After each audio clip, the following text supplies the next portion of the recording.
को प्रभु यीशु मसीह में जय मसीह की। मैं हूँ भावना और यीशु हमारा चरवाहा में आपका स्वागत है। आज हम जिस वचन से देखेंगे वो हमें मिलता है यूहन्ना उसकी 3री अध्याय उसका 30वीं आयत में, जहाँ इस प्रकार लिखा है, वो बढ़े और मैं घटूं। क्या लिखा है? वो बढ़े और मैं घटूं। खुदा अपनी पाक कलाम के पढ़े सुने जाने में आशीष दे। आज जो देखिए कितनी अच्छी बात लिखी है। अक्सर हम अपनी प्रार्थना जब करने बैठते हैं तो हम यही कहते हैं कि परमेश्वर आप बढ़े और हम घटे। हम कह तो देते हैं लेकिन हम इस बात को लागू कितना करते हैं ये हम नहीं, ये इस बात पे निर्भर करता है कि हम कितनी परमेश्वर को अपने जीवन में आगे बढ़ाते हैं। हम कहते तो हैं लेकिन आखिर में असलियत देखा जाए तो हम परमेश्वर को अपने जीवन में आगे नहीं बढ़ाते।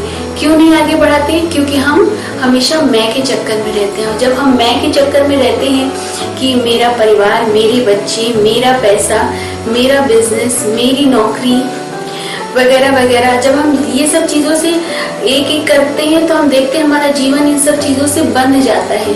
कि जब बंध जाता है तो हम एक बोझ से भर जाता है। हम स्वतंत्रता पूर्वक अपने जीवन को नहीं जी पाते क्योंकि हमारे मन में, दिल दिमाग में एक बोझ सा रहता है कि हम कैसे उस चीज को पाएं, कैसे मेरी जिंदगी में अच्छा हो जाए, कैसे मेरे बच्चों के जीवन में ये हो जाए, कैसे मैं अपने बैंक बैलेंस को बढ़ा सकूं। लेकिन हम अगर ये भूल जाते हैं कि हमें परमेश्वर को बढ़ाना है। परमेश्वर बढ़े हमारे जीवन में और हम घटे। जब हम ऐसा करेंगे तो हम देखेंगे कि हमारे जीवन में खुद ब खुद वो जो सारी हमारी मैं की चीजें जब तक नहीं जाएंगी तब तक हम परमेश्वर को आगे नहीं बढ़ा सकते। और जब हम मैं को अपने जीवन से अलग करेंगे तो हम परमेश्वर को आगे बढ़ाना स्टार्ट करेंगे। जैसे परमेश्वर ने सबसे प्यार किया, अपने पड़ोसियों से प्यार करने का परमेश्वर ने हमें आज्ञा दी। जब हम दूसरों के बारे में सोचेंगे, दूसरों से प्यार करेंगे, दूसरों के लिए भला करेंगे, परमेश्वर की संगति में अपने जीवन को आगे बिताएंगे, अपने जीवन से हर एक काम करेंगे कि परमेश्वर को महिमा मिल सके। और जब हम परमेश्वर को महिमा देंगे तो इससे हम परमेश्वर को आगे बढ़ाएंगे। और जब हम परमेश्वर को आगे बढ़ाएंगे तो हम देखेंगे हमारे जीवन से में जो बोझ है, जो चिंता है, जो फिक्र है, वो अपने आप जाती जाएगी। जब अपने आप चली जाएगी तो हम अपने आप को हल्का महसूस करेंगे। अभी अगर हम अपने जीवन में मैं को रखते हैं तो हमारे दिल में बहुत बड़ा बोझ है, एक भार है कि हम नहीं आगे बढ़ सकते। रोज सुबह उठते हैं, मन में फिर उठते ही मन यही चिंता सताने लगती है, कैसे हम अपने बिजनेस को बढ़ाएं, कैसे हम अपने बच्चों के लिए ये करें, कैसे हम करें, कैसे मैं करूं, कैसे वो करें।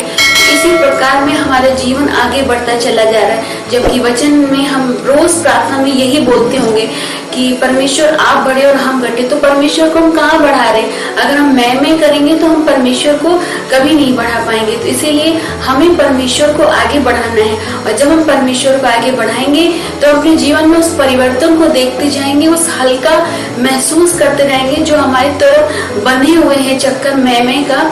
वो जब रस्सियां खुलेंगी तो हम धीरे धीरे अंदर में हल्का महसूस करेंगे। जैसे हमने शायद पिछली कहानी में बताई थी कि एक 75 साल के एक जेंट्स थे जिन्होंने अपने जीवन को सिर्फ मैं में बिताई और लोगों से घृणा करते थे और लोगों से कोई मदद नहीं करते थे। सिर्फ मैं, मेरा बच्चा, मेरा परिवार, मेरा बिजनेस, मेरा सब कुछ, उनकी सारी दुनिया केवल मैं के इर्द गिर्द घूमती थी।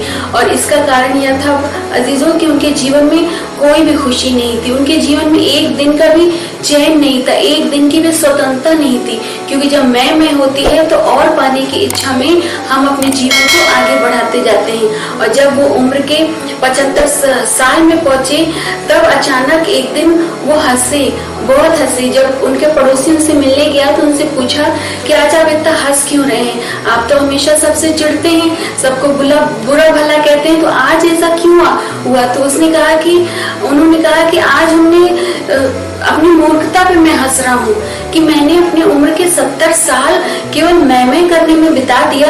अगर हम परमेश्वर की महिमा में कुछ ऐसा काम करते हैं कि मेरे जीवन के काम से परमेश्वर को महिमा मिलती तो आज शायद हमने जो 70 साल में चैन और सुकून खोए हैं, पाने में हमने अपनी पूरी जिंदगी लगा दी इस उम्र के 75 साल, तो आज हम शायद और बहुत पहले हमें ये खुशी, आप में खुशी मिल जाती जो आज हमें मिली।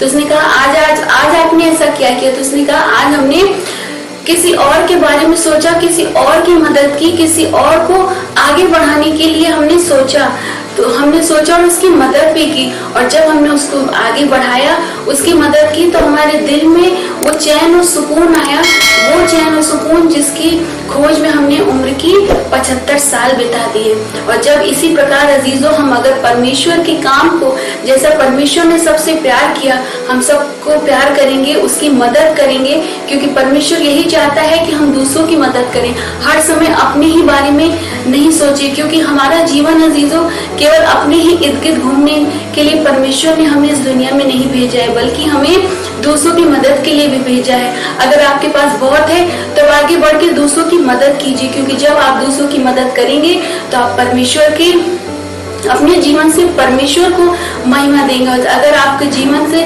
परमेश्वर को महिमा नहीं मिलेगी तो आपका जीवन भी बोझ तले होगा, वो स्वतंत्रता आपको नहीं मिलेगी और हमेशा हर वक्त चिंता बनी रहेगी, कल की चिंता, जबकि परमेश्वर अपने वचन में कहते हैं कि हमें कल की चिंता नहीं करनी है, कल की चिंता अपने आप खुद लेकर आएगा। तो इसीलिए आज इस वचन से एक बड़ा मैसेज है कि हमें अपने जीवन में केवल हम प्रार्थनाओं में ही ना बोलें कि परमेश्वर आप बढ़े और हम घटे, बल्कि अपने जीवन में इस बात को लागू कर सके कि परमेश्वर बढ़ेगा और हम घटेंगे। हमारे जीवन के हर एक कार्य से परमेश्वर को महिमा मिलेगी। हम ऑफिस जाते हैं तो हम जो भी कार्य करें परमेश्वर को महिमा दें। जब भी हमें मौका मिले हमें परमेश्वर की महिमा करनी है, परमेश्वर की संगति में अपने जीवन को बिताना है, दुआ प्रार्थना में अपनी जिंदगी को आगे बिताना है, दूसरों की मदद करनी है।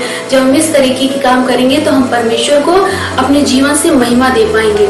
आशा करते हैं इस छोटे से वचन से आपने बहुत कुछ सीखा होगा। इसी प्रकार आज ही आप ये फैसला लें कि हमें अपने जीवन से परमेश्वर को आगे बढ़ाना है और हमें घटना है। God bless you.